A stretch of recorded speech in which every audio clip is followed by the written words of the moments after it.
Pessoal, dando continuidade, vamos falar um pouco sobre a relação de Plotino com a filosofia antiga, com a filosofia medieval. Lembrando que ele é um filósofo antigo, mas o Plotino ele traz uma radical mudança dentro da história da filosofia e que vai influenciar muito a filosofia medieval. O vídeo de hoje ele não é um vídeo tão denso quanto o de ontem, sobre a metafísica, e ele é até um pouco menos denso do que o primeiro também, talvez seja até mais curto, mas eu achei um tema muito interessante que eu já vou citar de onde veio a inspiração para esse tema, né? Bom, falando um pouco sobre o Plotino em si, ele nasceu em 204 ou 205, não se sabe ao certo, e viveu até 270 depois de Cristo, né? Então a primeira coisa que a gente repara é que a gente tem um grande lapso temporal, né? Desde o fim do pensamento aristotélico, da escola peripatética, até o desenvolvimento das ideias plotinianas, a gente tem uma diferença de tempo muito grande, né?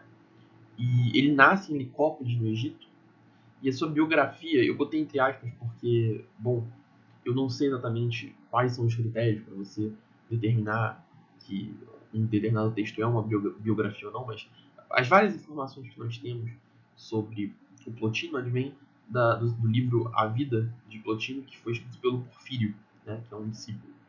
E a gente sabe que ele acabou, mesmo nascendo no Egito, indo para Pérsia, Alexandria, Irã, Índia, né? Ele foi para vários lugares, tanto do Ocidente quanto do Oriente, e isso influenciou muito a sua filosofia em si, principalmente a parte um tanto quanto mais mística, né? Digamos assim, de forma bem ampla.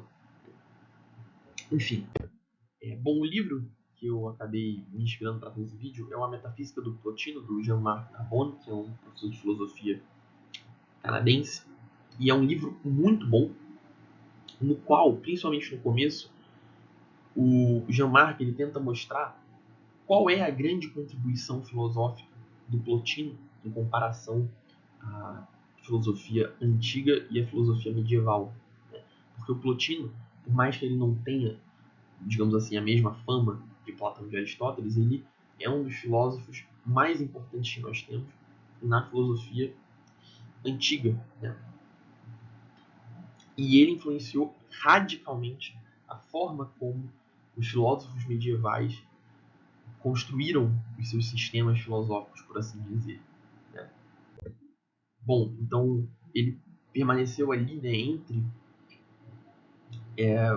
digamos assim, a filosofia antiga e a filosofia medieval, e a gente vai ver exatamente como que ele influenciou toda a tradição medieval, seja cristã ou não, ok? Bom, no capítulo Ser Impossível, especificamente na página 21, o autor ele vai apresentar três concepções descritas por Eichhorst sobre a possibilidade. No caso, ele traz uma outra fonte.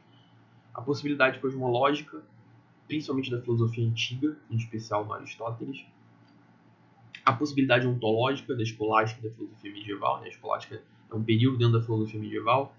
Ele dá maior ênfase, assim como dá ao Aristóteles no primeiro caso. E a possibilidade noológica, citando principalmente Kant e Fichte, mas o Kant em especial também é muito mais citado do que o Fichte. Bom, primeiro, o que ele está se referindo à possibilidade, né? A gente vê essa terminologia possível muito em Aristóteles, né? Com o desenvolvimento da ideia de potência. Mas aqui ela está, em um sentido mais amplo, se referindo à estruturação de tudo que há, né? A estruturação da realidade. E quando a gente começa a ler dessa forma, o que a gente percebe é que essas três opções, nesses três períodos que estão sendo destacados, apresentam leituras distintas de como a realidade é estruturada, de como tudo aquilo que há é estruturado, né? E bom, falando sobre a primeira parte, né, a cosmológica, a possibilidade cosmológica, em especial com Aristóteles, o que a gente sabe é que, por mais que exista uma grande diferença, pelo menos desde Platão, a gente precisa citar Parmênides, mas desde Platão,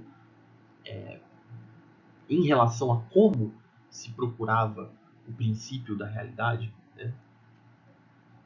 Por exemplo, com os pré-socráticos, a gente teve principalmente a busca pelo arqué, né, para compreender como a física se relacionava com o arqué e tal, né? Platão depois traz isso bem, né? Aristóteles já tem uma leitura sobre o movimento pelo motor imóvel, né?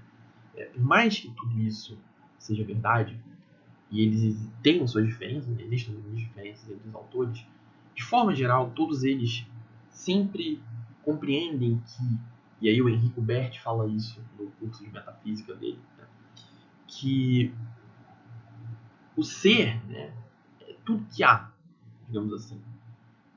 E quando nós vamos investigar sobre a realidade, não faz sentido a gente, como diz o Aristóteles, como essa citação é atribuída, né, às ideias aristotélicas, né, investigar o porquê algo é ele mesmo, né, porque isso seria nada investigar. Então, ele traz essa concepção de princípio de identidade e, citando Aristóteles diretamente, nada é anterior a si mesmo, né? Então, de forma geral, a ideia é que o ser é sempre em ato e ele regressa até o motor imóvel, mas o motor imóvel ele não está posterior a nada. E indo para além dessa ideia do motor imóvel não estar posterior a nada, o motor imóvel ele ainda assim é compreendido dentro do cosmos. Ele não é compreendido para além de tudo que há, né? E essa é a parte que a gente tem que perceber, que a gente tem que entender e tem que notar e que vai ser radicalmente alterada. Então, essa é uma estrutura mais ou menos do que eu quis dizer nas últimas 2 páginas, né? Basicamente a gente tem o ser, né, que é dentro dessa esfera, digamos assim. Já é uma representação equivocada, porque numa leitura grega, né, antiga, a gente não poderia fazer essa perspectiva, né? Não faria sentido dizer representar o ser sendo ilimitado, né, e tal, enfim. Mas é por uma questão didática. Então o ser, né, é onde a gente vai encontrar arqué, que é o seu princípio, o mundo das ideias, o ato, a potência, a substância, etc. O nada relativo, né? E para além disso, não faz sentido a gente se perguntar, né? O Parmênides levanta um pouco essa bola, né? O Platão desenvolve, o Aristóteles desenvolve, mas de forma geral, a gente sempre vai tratar como existindo ser. E aí, se você viu o vídeo passado, você se lembra que o Plotino ele vai um pouco na contramão disso, né?